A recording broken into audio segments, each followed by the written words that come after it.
கர்த்தருக்குள் அன்பான தேவ பிள்ளைகளே, ஆண்டவரும் இரட்சகரும் ஆகிய இயேசுவின் நாமத்தில் உங்களுக்கு என் அன்பின் வாழ்த்துக்கள்.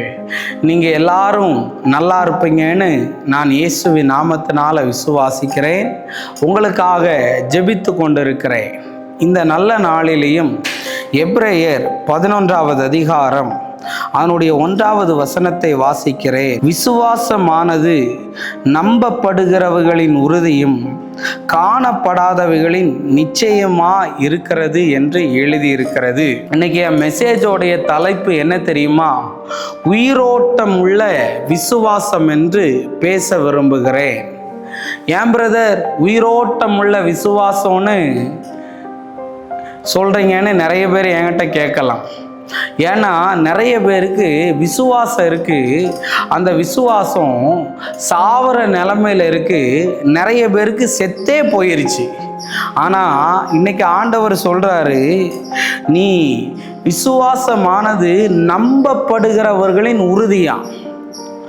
ஆண்டவரே, இது எனக்கு நடக்கும், இதை நான் விசுவாசிக்கிறேன், இதை நான் நம்புகிறேன்னு உனக்கு எதெல்லாம் நடக்காத சூழ்நிலையில் நீ நம்புற பார்த்தியா, அதுக்கு பேரு தான் விசுவாசம். அது காணப்படாதவைகளின் நிச்சயமா இருக்குதான். தோமா இயேசு உயிரோடு எழுந்த உடனே சீஷர்களுக்கு போய் தரிசனமாகும்போது அங்கே தோமா இல்லை. தோமா இல்லாத போது இயேசு சீஷர்களுக்கெல்லாம் தரிசனமான உடனே சீஷர்களெல்லாம் தோமாட்ட போய் சொல்கிறாங்க, இயேசு உயிரோடு எழும்பிட்டாரு, அவரை நாங்கள் எல்லாரும் தரிசித்தோன்னு. அவன் சொன்னான், நான் நம்பவே மாட்டேன். என்ன அவன் சொன்னது? நான் பார்க்காம நம்பவே மாட்டேன். அப்போ தோமா ஒரு இடத்துல உட்கார்ந்து இருக்கும்போது ஆண்டவர் போய் வெளிப்பட்ட உடனே அவன் நம்பலை. அவன் விழா எலும்ப கைவிட்டு பார்த்தாதான் நம்புவேன்னு சொல்லி பார்த்தான். அப்போ தோமாவுக்கு ஆண்டவர் ஒரு பதில் சொன்னார், நீ என்னை கண்டு விசுவாசிக்கிறாய், காணாமல் இருந்து என்னை விசுவாசிக்கிறவங்க தான் பாக்கியவான்னு சொன்னாங்க. அந்த வார்த்தையை நான் எடுத்துக்கிறேன். அது காணப்படாதவைகளின் நிச்சயமா இருக்கிறதுங்க. இன்னைக்கு உனக்கு எதுவுமே தெரியல பிரதர், இன்னைக்கு குழந்தைக்காக நீ ட்ரீட்மெண்ட் வேலை செய்தே இல்லையோ, விசுவாச வேலை செய்யணும்.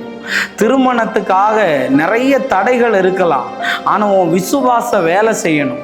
உன் வேலைக்காக விசுவாசம் வேலை செய்ய வேண்டியது அவசியமா இருக்கு. பாரு, ஆபிரகாமுடைய சரீரம்தான் செத்து போனதே தவிர அவன் விசுவாசம் சாகாததுனால தான் அவன் சரீரத்தில் பலன் வந்தது. தேவ பிள்ளைகளே, ஷபரபாலபா, இன்னைக்கு நடக்குமா நடக்காதா, ஐயோ இதில் ஒரு மாற்றம் வரவே வராதுன்னு நீயே கணிச்சிட்டனா எப்படி? விசுவாசம் உள்ளவனாயிரு, உயிரோட்டம் உள்ள விசுவாசத்தோட இரு. என்கிட்ட எல்லாம் யார் என்ன நெகட்டிவாக பேசினாலும், ஒரு பிள்ளை என்கிட்ட சொன்னா, அண்ணா எனக்கு குழந்தையே பிறக்காதுன்னு டாக்டர் சொல்லிட்டாங்கன்னு. நான் அவளுக்கு திருப்பி ஒரு பதில் சொன்னேன், மனுஷனால் கூடாது, டாக்டர் யாரு? மனுஷன். ஆனால் தேவனால் அது கூடும்னு நான் சொல்லி விட்டதே எனக்கு ஞாபகத்துக்கு வருது. இன்னைக்கு ஒரு பயங்கரமான விசுவாசத்தோட இரு. இந்த சிமெண்டை பற்றி சொல்லும்போது சொல்லுவாங்கல்ல, அது செங்குருதியாக நிற்கும்னு.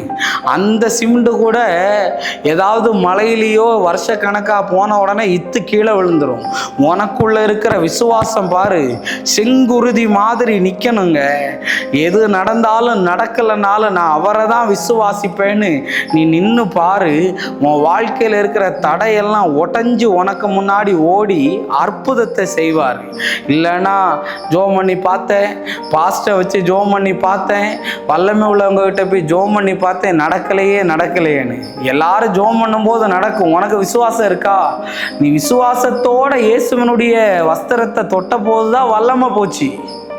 அதனால நீ விசுவாசத்தோட உயிரோட்டம் உள்ளவனா இருந்தனா, உயிரோட்டம் உள்ள விசுவாசம் ஆபிரகாமுடைய செத்த சரீரத்தையும் உயிரோட எழுப்பிருச்சுங்க.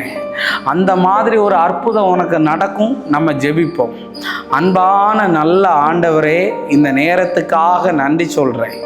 ஏசப்பா, இந்த பிள்ளைகளுக்கு சாகர நிலைமையில் இல்லை செத்து போய் அந்த விசுவாசம் இருந்தால் இப்பொழுது அது உயிரோட கூட எழும்பட்டும்னு நான் ஜெபம் பண்ணுறேன். நீரே கிரிய செய்வீராக. இயேசுவின் நாமத்தில் வேண்டுகிறேன் நல்ல பிதாவே, ஆமேன், ஆமேன், ஆமேன். God bless you. கர்த்தர் உங்களை ஆசீர்வதிப்பார்.